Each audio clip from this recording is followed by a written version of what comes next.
عيوب نيسان صاني ايه اللي هي تعتبر اكتر عربية بتتباع سيدان في مصر؟ هقول لك دلوقتي ايه هي اكتر مميزاتها وعيوبها مع شرح ومعلومات جديدة في حلقة واحدة في فيديو سريع. ما تنساش اهم حاجة تعمل اشتراك في القناة ولايك للفيديو عشان تقدر تشجعنا ان احنا نقدر نضيف فيديوهات زي دي تاني، وتقدر الفيديوهات دي تنتشر لناس وتشوفها وتعرف ايه هي مميزات وعيوب كل عربية زي ما وصل لك الفيديو دوت.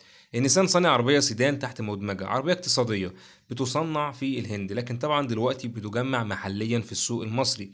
يعني تعتبر عربية مادام انت عايش في مصر وعايز نيسان صني، الموديلات الجديدة بتجمع جوه مصر عن طريق الوكيل المحلي.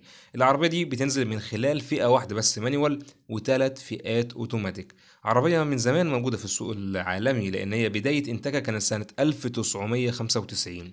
المهم لو أنت بتفكر في النيسان صاني، ليها منافسين لازم يجوا في بالك. زي مين؟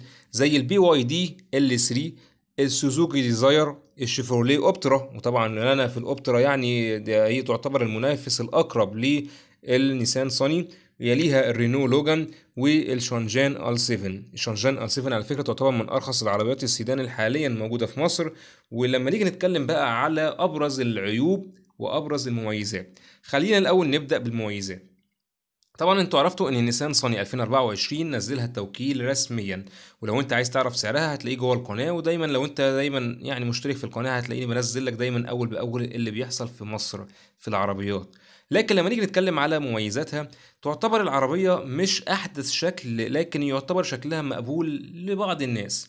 قطع الغيار بتاعتها متاحة، وده من أكبر المميزات اللي أنا شايفها فيها، إن أنت بتلاقي قطع غيارها سهلة متاحة. ممكن يكون كمان سعر قطع غيارها مش غالي، وبالتالي في ناس كتيرة جدا بتقدر تروح تشتري العربية دي عشان تريحها بعد كده في قطع الغيار. ممكن تلاقي كمان الميكانيكية سهل ان هم يتعاملوا معاها، مش عربية معقدة. العربية تصميمها الداخلي مش معقد، ومش وحشة في معدل استهلاك البنزين. ووسائل الأمان والسلامة أنا من وجهة نظري مش أحسن حاجة طبعا. لكن دي كانت يعني أبرز المميزات. تعالى دلوقتي بقى أكلمك في العيوب اللي هي تعتبر من ابرز العيوب اللي في النيسان صني. صلي على النبي. اول حاجه طبعا الاداء بتاع العربيه مش حلو. يعني ايه؟ يعني لو انت بتدور على عربيه ثابته على الطريق تديك كده راحه وانت بتسوقها، عزلها كويس، فالعربيه مش هتحقق لك الاوبشنز ده بدرجه كبيره. تاني حاجة المساحات اللي جوه العربية مش يعني الواسعة، والخامات اللي مصنعة منها العربية مش الحلوة، يعني جودتها مش حلوة. وضعف الثبات طبعا على الطريق، خصوصا لو انت بتسافر. الكلام ده كله طبعا ما انصحش بعربية خفيفة على الارض. العزل طبعا بتاعها زي ما قلت لك، هتلاقي صوت بقى العربيات وانت معدي جنبك على سرعات عالية، خصوصا ضوضاء داخل لك جوه. الرياح برضو لو انت ماشي على هوا جامد هتلاقيها داخل لك جوه وصوتها واصل لك جوه. فبالتالي العزل بتاع العربية مش الحلو.